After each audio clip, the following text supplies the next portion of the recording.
In 2006, the Epoch Times newspaper published interviews with two Chinese expats identified only as Annie and Peter. Annie claimed that her husband had been harvesting organs from Falun Gong practitioners at this hospital in northeast China's Shenyang City. Peter likewise claimed he had investigated the story for a Japanese newspaper. The Epoch Times later published a third interview with an unidentified military doctor, who confirmed the story.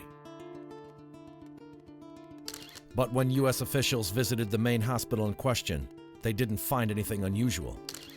What happened at Sujitan is really still a completely open question. The fact that they didn't find anything didn't really prove anything. I mean, by Chinese construction standards, they were there 3 weeks later. Who knows? There's a million ways to sort of fill in the cracks by then. But the allegation itself was difficult to believe, and the theatrics that surrounded the story didn't help.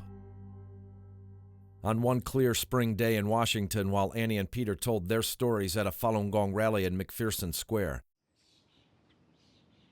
a couple blocks away, Dr. Wenyi Wang interrupted an official visit by the Chinese president, shouting at former U.S. President Bush to stop him from killing. This was a huge problem in the way Falun Gong presented it. They presented it as a big, shocking revelation, whereas in fact they should have said, well, this is a big, shocking revelation, but you know what? It's hardly surprising. Hardly surprising, because Caijing magazine and the South China Morning Post reported that over 90% of donor organs come from executed prisoners. Hardly surprising, because UN Special Rapporteur Manfred Nowak estimated in 2005 that Falun Gong made up half of China's labor camp population, and that torture was widespread. Hardly surprising, yet impossible to believe, and the mainstream media were reluctant to report it. But a couple months later, the story was back in the news with the publication of the Bloody Harvest Report. Our bottom line conclusion, after considering everything as best we could, was that the allegations are true. We believe them to be true, that this harvesting is indeed happening.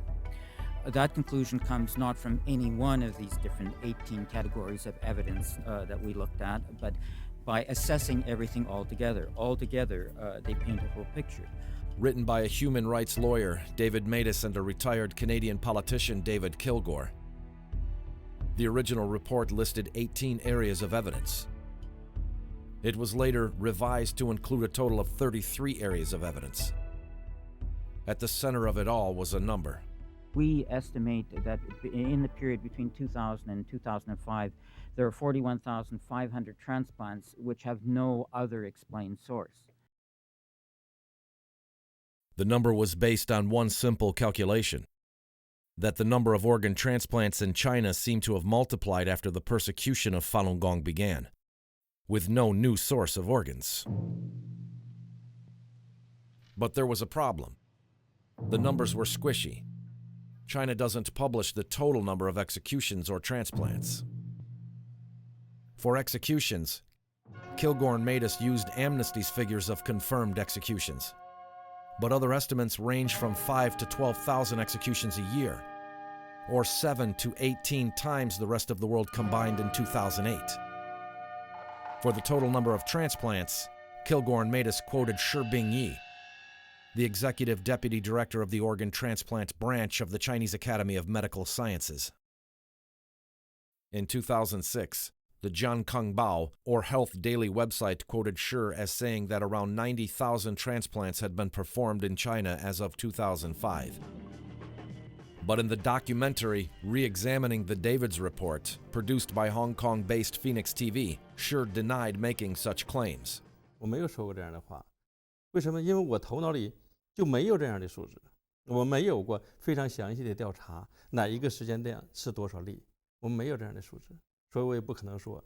Shi's quote can still be found in an archived version of the Jiangkongbao, or Health Daily website.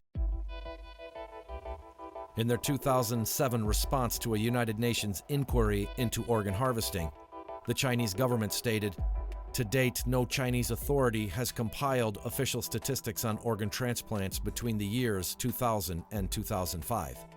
And that, given the above situation, the so-called discrepancy referred to in the communication that we have received does not make sense. But this report, published by the World Health Organization, tells a different story. The report is a summary of a meeting of government authorities from different Asia-Pacific nations on organ transplantation. The meeting was chaired by the Chinese Vice Minister of Health, Dr. Huang Jiafu. And China's country presentation was delivered by a Deputy Director General for the Chinese Ministry of Health, Dr. Meng Chun.